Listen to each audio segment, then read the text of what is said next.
చేసినప్పుడే ఆ ఇన్ఫీల్డ్ ఆ ముందద్దం లైట్ పగిలిపోయింది. చూసారు మీరు? ఆ బైక్ లో కూడా, ఆ ఇన్ఫీల్డ్ లో కూడా కాళ్ళు ఏదో పాపం ఈడ్చుకున్నట్టు వస్తున్నాడు. అంటే అప్పటికి ఆయన షాక్ లో ఉన్నాడు. మొదటిసారి దాడి జరిగింది. ఆ దాడి నుండి తప్పించుకొని వచ్చే సమయం షాక్ లో ఉన్నాడు. నాకు తెలిసి ఫోన్ కూడా లాగేసుకున్నారు. చివరికి ఎక్కడికి ఆ టోల్ గేట్ ఆగేడు చూపించారు. మరి టోల్ గేట్ దాటిన తర్వాత వీడియో లేవా? టోల్ గేట్ దాటిన తర్వాత వీడియో లేవా? ఆ వీడియో కూడా ఎప్పుడు రిలీజ్ చేశారు? నిన్న రోజులు ఆ లైవ్ పెట్టినప్పుడు ఒక డాక్టర్ గారు అన్నారు, పోలీసు వారు తలుచుకుంటే 10 నిమిషాల్లో సీసీటీవీ ఫుటేజ్ వచ్చింది అన్నారు. ఓకే, 10 నిమిషాలు నిజంగా సీసీటీవీ ఫుటేజ్ వదిలేరు. ఎంత వదిలేరు? మొదటేమో ఒక ప్లాంట్ గా ఆ టోల్ గేట్ నుంచి 7 దాకా వచ్చాడు. ఈ దాడిని లేవా సీసీ కెమెరాలు? వీడికి ఎందుకు చూపించట్లేదు? అంతేకాదు మళ్ళీ తర్వాత కొద్ది అరగంట సేపుకి మళ్ళీ బైపాస్ చూపించారు. ఆ నయ్యార పెట్రోల్ బంక్ దగ్గర ఎలా చూపించారు? లారీలు వరుసగా వెళ్తున్నాయి. సపోజ్ 1, 2, 3, 4, 10 లారీలు వెళ్తున్నాయండి. 5, 6 లారీలు చూపించారు. మొదటి 7, 8 కట్ చేసి 9, 10 చూస్తే యాక్సిడెంట్ చూపిస్తున్నారు. అంటే మధ్యలో ఏదో జరిగింది.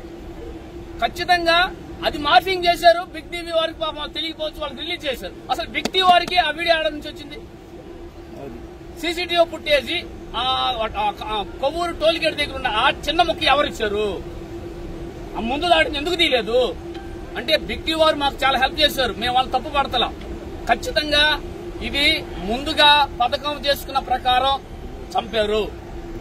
ఇది ఒకవేళ ఆ పోస్ట్ మార్టం రిపోర్టు కనుక ఉన్న వాస్తవాల ప్రకారం రాకపోతే 15 రోజుల తర్వాత అయినా సరే మేము రీపోస్ట్ మార్టం అని హైకోర్టుకి వెళ్ళి తెచ్చుకుంటాం. గౌరవ న్యాయస్థానాలకు వెళ్తాం, లేదంటే మా జాతీయ మానవ హక్కుల కమిషన్కి వెళ్తాం, లేదంటే గౌరవ లోకాయుక్త కోర్టుకి వెళ్తాం. ఇక్కడ మాకు న్యాయం చేయలేదని. కానీ ప్రతి న్యాయస్థానం తలుపు దడతాం. చంపినోడెవడో బయటికి రావాలి, చంపినోడెవడో బయటికి రావాలి. ఈ మతోన్మాదకు ఊరకొక్కలు కరుణాకర్ గాడు, రాధా మనోహర్ దాస్ గాడు, లలిత్ కుమార్ అనేవాడు, ఇంకొకటి రోడ్లెంబడి తిరిగేది ఒకటి ఉంది. వీళ్ళందరూ ఏం పోస్టులు పెట్టారు? ఏమండి వీళ్ళు మనిషి జన్మ ఎత్తిన వాళ్ళేనా? వాళ్ళ మనుషులకు పుట్టిన వాళ్ళేనా? వాళ్ళు చనిపోతే ఎగతాళిక పోస్టులు పెట్టారు, ఎగతాళిక పోస్టులు పెట్టారు. ఒరే మతోన్మాద ఊరకొక్కలారా, ఒక్కరిని చంపితే 1000 మంది లెగుస్తుందిరా క్రైస్తవులారా, ఎదవాళ్ళారా, మీరు మొరగటానికి వెనక ఎవడో కావాలరా మీకు? మేము అరవటానికి క్రీస్తు చాలరా? తమ్మున్న గ్రంథం బైబుల్. రే మీరు చంపుతారని తెలిసి కూడా బయటికి దిగట్టు తెలియదంటారు. మా మొగతనం, మా దమ్మున్నతనం. పగడాల ప్రవీణ్ గారు ఒక్కడే వచ్చారంటే ఏందో తెలుసా? క్రీస్తురా దమ్మ. పైన చూసి రావాలరా. నీ వెనక ఎవడో ఉంటే రావు, నువ్వు మగవాడు అప్పుడు గుర్తవుతావురా. మేము భర్త మగవాళ్ళమే. బాప్తిజం పొందిన తర్వాత మా కొరకు చస్తే క్రీస్తు కొరకు, బ్రతికితే క్రీస్తు కొరకరా. ఇలాంటి లుచ్చాగాళ్ళు మాత్రం చట్టపరంగా ఏరు చేస్తాం. ఇది ఆరంభంరా, ఇది ఆరంభం. పగడాల ప్రవీణ్ గారి హతసాక్ష్య మరణం మమ్మల్ని అందరూ ఐక్యతలో తెచ్చింది. మంట మండుతుంది.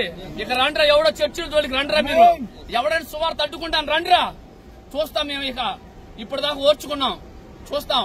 కాబట్టి యావత్తు క్రైస్తవులందరూ కూడా పోస్ట్ మార్టం రిపోర్ట్ మనకు అనుకూలంగా రాకపోతే చేతులు జోడించి చెబుతున్నాను, ప్రతి ఒక్కరూ సంఘంతో రోడ్ల మీదకి వచ్చి ఆరాధన జరిగించండి.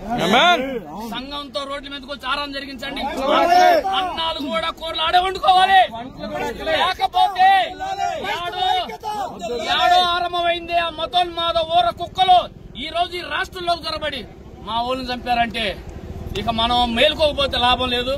ఖచ్చితంగా మేలుకోవాలి. పిరికితనం వదిలిపెట్టండి. ఫెలోషిప్లకి, డినామినేషన్ ఎచ్చులు బడాయికి పక్కన పెట్టి రండి. ఎన్నో సంవత్సరాలుగా క్రిస్టియన్ జాయింట్ యాక్షన్ కమిటీ సీజేసి చెబుతుంది, జరగబోయేది చెప్పింది. 2016 నుంచి మొత్తుకుంటున్నా, ఉపయోగం లేకుండా పోయింది. ఈ రోజు అదే జరుగుతుంది.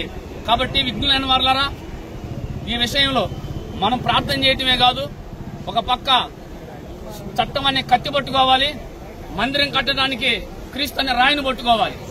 ఈ రోజు ఇది చేయకపోతే లాభం లేదు. ఈ రోజు ఆయన్ని చంపారు, ఇంకోటి చంపుతారు. వాళ్ళే చంపుతారని మనం భయపడతాం కాదు. మన జనన మరణాలు యేసు చేతిలో ఉన్నాయి. ఆయన అనుమతి లేని ఎవడు మన తల వెంట్రుకలు ఒకటి కూడా లాగలేడు, ఏమి చేయలేడు. కాబట్టి మనం అందరం ముందుకు సాగాలని కోరుతూ, త్వరలో పోస్ట్ మార్టం రిపోర్టు కూడా త్వరలో బయట పెట్టాలి, తెలియాలి. గౌరవ పోలీసు వారు ఆయన ఎక్కడి నుంచి ఆరంభమయ్యారో, ఎప్పుడు చనిపోయాడు అన్ని సీసీటీవీ ఫుటేజ్ తేవాలి. మాకు ఆ సీసీటీవీ ఫుటేజ్ లో కూడా అనుమానం ఉంది. మీరు రిలీజ్ చేయకపోయినా మేము కొద్దిగా గొప్ప ఆలోచన చేసేవాళ్ళమేమో. మీరు సీసీటీవీ ఫుటేజ్ రిలీజ్ చేసిన తర్వాత మా అనుమానం మరింత బలమైపోయింది, మా అనుమానం పెరిగింది. ఆ ఒక్క మొక్క ఎందుకు చూపిస్తున్నారు? ఆ టోల్ గేట్ దాటిన తర్వాతే చంపారు ఆ యదవులు. వాళ్ళు ఏం చేశారు తెలుసా? ఇటు వెళ్తే సీసీటీవీ ఫుటేజ్ లో పడతారని చెప్పేసి సైడ్ గా వెళ్లిపోయి ఉంటారు వాళ్ళు. ముందుకు కాపే చంపారు ఇది. కాబట్టి ఫెలోషిప్లకు అతీతంగా, మినిస్ట్రీలకు అతీతంగా, డినామినేషన్లకు అతీతంగా యేసును ప్రేమించే ప్రతి ఒక్కడు భారతీయుడు అనేవాడు, తెలుగు రాష్ట్రం ఉండేవాడు అందరూ కూడా ఐక్యతకు వచ్చి మతోన్మాదం ఎదుర్కొనే విధంగా ముందుకు సాగుదాం. త్వరలోని కార్యాచరణ అందరితో కలిసి చేస్తామని కూడా, ఇంకా పోస్ట్ మార్టం రిపోర్ట్ మన చేతికి రాలేదు. అది వాళ్ళు వచ్చినప్పుడు చెప్పరు, ఎందుకంటే మనం ఆవేశాలు కొన్నాం. ఒకవేళ నిజంగా మర్డర్ అన్నాం అనుకో, రాష్ట్రం తగిలబడిపోయింది, ఇక రాష్ట్రం యుద్ధం తగలబడింది. కాబట్టి కొద్దిగా ఈ కోప ఆవేశం తగ్గించడానికి టైం తీసుకుంటారు, వెయిట్ చేద్దాం. దీన్ని ఇంతటితో వదలమాకండి. ఏదో పొంగినట్టు ఆయన చంపారు వచ్చామని కాదు. ఈ రోషం పౌరుషం చనిపోయేంత వరకు ఎక్కడ జరిగిన ప్రతి క్రైస్తవులు స్పందించకపోతే వాళ్ళు క్రీస్తుని సిలువేసిన వాళ్లే. మేము ప్రాణాలు తెగించి ముందుకు వస్తున్నప్పుడు ప్రార్థన చేయటమే కాదు, వచ్చేవాళ్ళు ముందుకు కూడా రావాలి. ఏదేమైనా ప్రభుత్వం ట్విట్టర్లోనో లేదంటే వాళ్ళు ఫేస్బుక్ లోనో ఒక పోస్ట్ అయితే పెట్టారు. అలాగే హోంమంత్రి గారు పబ్లిక్ మీడియాలో మాట్లాడారు. పగడాల ప్రవీణ్ గారి మరణానికి కారకులైన వారిని మేము దర్యాప్తు చేసి చర్యలు తీసుకుంటాం, వారు సానుభూతి తెలిపారు. ధన్యవాదాలు. మీ మీద మాకు నమ్మకం ఉందని తెలియజేస్తూ ఆ మాట నిలబెట్టుకోవాలని కూడా, ఎందుకంటే వీడియోలు బహిరంగంగా ఉన్నాయి, ఆ వీడియోలో మాకు ఆధారాలు ఉంటాయి. కానీ మాకు నమ్మకం ఉంది ముఖ్యమంత్రి గారి మీద, చంద్రబాబు నాయుడు గారి మీద నమ్మకం ఉంది. ఇంకా మిగతా వాళ్ళ మీద మాకు నమ్మకం లేదు, మీ మీద నమ్మకం ఉంది. లోకేష్ గారు మీరు పెట్టారు, హోంమంత్రి గారు నమ్మకం ఉంది. చేయండి, న్యాయం చేయండి. ఈ రుణాన్ని నిలుచుకోండి, క్రైస్తవుల రుణాన్ని నిలుచుకోండి, దీవించబడతారు. క్రైస్తవుల ఐక్యత, మతోన్మాదం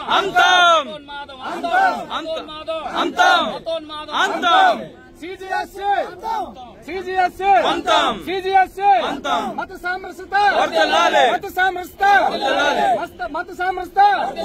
జై భారత్, జై భారత్, జై జై భారత్, జై భారత్, జై భారత్, జై రాజ్యాంగం, జై రాజ్యాంగం.